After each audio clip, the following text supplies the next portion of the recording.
Hi hello வணக்கம் welcome to என் வீட்டு சமையல். என் வீட்டு சமையலில் இந்த வீடியோவில் வந்து ஒரு ஸ்நாக்ஸ் தான் நீங்கள் பார்க்க போகிறீங்க. என்னென்னா ஓலை பக்கோடான்னு சொல்லுவாங்க சில இடங்களில், சில இடத்துல ரிப்பன் பக்கோடான்னு சொல்லுவாங்க. ஒவ்வொரு ஏரியாவில் ஒவ்வொரு மாதிரி சொல்லுவாங்க. இது வந்து செய்கிறது வந்து ரொம்ப ஒரு ஈஸியான ரெசிபி. ரொம்ப நம்ம கிச்சனில் எப்போவுமே அவைலபிளாக இருக்கிற பொருட்களை வச்சு அரிசி மாவு, அதுக்கப்புறம் நம்ம பொட்டுக்கடலை, சில இடங்களில் பொரிகடலை சொல்லுவாங்க, உடச்சக்கடலைன்னு கூட சொல்லுவாங்க. நம்ம சட்னிக்கு யூஸ் பண்ணுற அந்த பொரிகடலை மாவு. பொரிகடலை இல்லாதவங்க கடலை மாவு கூட நீங்கள் யூஸ் பண்ணிக்கலாம். நான் மெஷர்மெண்ட்டோட எவ்வளோ யூஸ் பண்ணணும்னு சொல்கிறேன், அதை பார்த்து செய்யுங்க. அதுக்கப்புறம் இந்த பக்கோடா வந்து ரொம்ப நினச்ச மாத்திரத்துலேயே குயிக்காக செய்யக்கூடிய ஒரு ரெசிபி.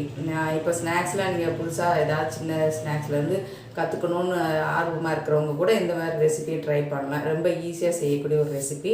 வாங்க இன்றைக்கி இந்த ரிப்பன் பக்கோடா எப்படி செய்யலாங்கிறத பார்க்கலாம். அதுக்கப்புறம் வீடியோக்குள்ளே போகிறதுக்கு முன்னாடி ஆஸ் யூஷுவல் உங்ககிட்ட ஒரு ரெக்வஸ்ட்டு, என்னோடய சேனலுக்கு இன்றைக்கி தான் புதுசாக வந்திருக்கீங்கன்னா மறக்காமல் என்னோடய சேனலுக்கு சப்ஸ்கிரைப் பண்ணி பக்கத்தில் உள்ள பெல் ஐக்கானை ப்ரெஸ் பண்ணி வச்சுக்கோங்க.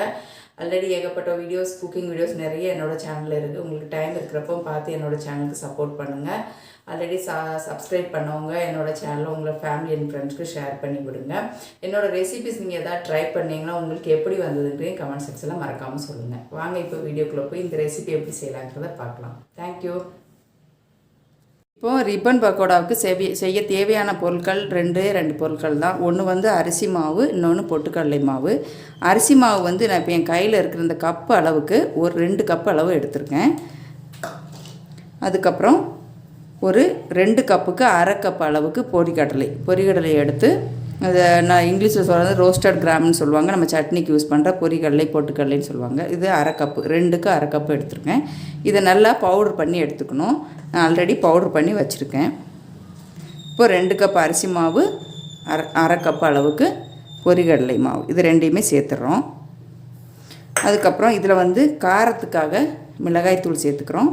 அதுக்கப்புறம் ஓமம். நான் ஏற்கனவே சொல்லியிருக்கேன், இந்த மாதிரி ஸ்நாக்ஸ் ரெசிபிலலாம் நீங்கள் வந்து ஓமம் சேர்த்துக்கலாம், சீரகம் சேர்த்துக்கலாம், இல்லைன்னா எள்ளு சேர்த்துக்கலாம். நான் வந்து ஓமம் தான் சேர்த்துக்கிறேன். மிளகாய்த்தூள், ஓமம்.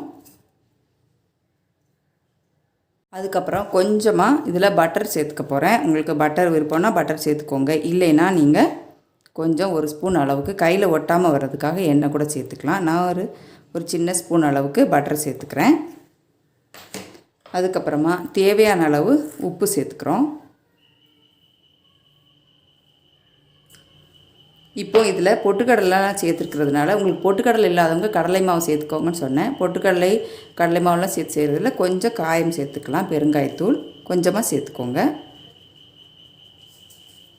இவ்வளோ தான். இப்போ இது எல்லாத்தையும் நல்லா கலந்துடணும். கலந்துட்டு அதுக்கப்புறம் தண்ணி ஊற்றி நல்லா கெட்டியாக பிசைஞ்சு எடுத்துக்கலாம். இப்போ இந்த பவுடர் ட்ரையாக இருக்கிறப்பவே எல்லாத்தையும் நல்லா கலந்து விட்டுட்டு இப்போ கொஞ்சம் கொஞ்சமாக தண்ணி தெளித்து கெட்டியாக பிசைஞ்சிக்கணும். நம்ம முறுக்கெல்லாம் செய்கிறதுக்கு எப்படி பிசைவோமோ அந்த மாதிரி பிசைஞ்சிக்கலாம். கொஞ்சம் கொஞ்சமாக ஊற்றி பிசைங்க. இல்லைன்னா உங்களுக்கு தண்ணியோட அளவு வந்து ஜாஸ்தி ஆயிடுச்சுன்னா அப்புறம் மாவு போட வேண்டியது இருக்கும். அப்புறம் அளவு சரியாக வராது. கொஞ்சம் கொஞ்சமாக ஊற்றி பிசைஞ்சிக்கணும். இப்போ பார்க்குறீங்க, நல்லா கெட்டியாக பிசைஞ்சு வச்சுட்டேன். இந்த அளவுக்கு கெட்டியாக பிசைஞ்சு எடுத்து வச்சுக்கணும். கையில் ஒட்டாமல் வருது. இப்போ நம்ம இதை ரிப்பனாக பிழிஞ்சு எடுத்துக்கலாம். இப்போ இந்த மாதிரி நம்ம ரிப்பன் பிழிகிறதுக்கு பார்க்குறீங்க, இந்த மாதிரி ரிப்பன் அச்சு எடுத்து இதில் போட்டு வச்சுக்கணும். இதிலெல்லாம் கூட நம்ம கொஞ்சம் ஆயில் அப்ளை பண்ணி வச்சுக்கணும். நான் ஆல்ரெடி எல்லாம் ரெடி பண்ணி வச்சுருக்கேன்.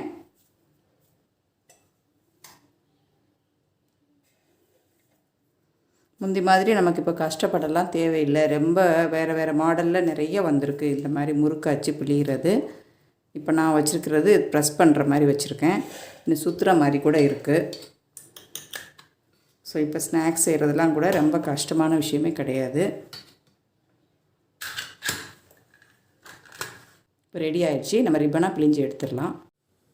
இப்போது எண்ணெய் சூடு பண்ண வச்சுருக்கேன். கொஞ்சம் மாவை எடுத்து இப்படி போட்டு பார்க்கலாம். எண்ணெய் சூடாயிடுச்சான்னு பார்க்குறதுக்காக போட்டு பார்க்குறேன். உங்களுக்கு பார்க்குறீங்க பபிள்ஸ் வருது அதில்.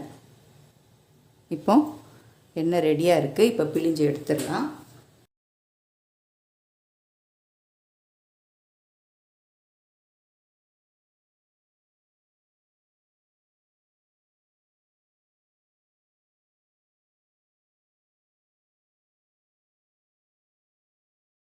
இப்போது ரீப்பன் பக்கோடா சூப்பராக ரெடி ஆயிடுச்சு. நீங்களே பார்க்குறீங்க.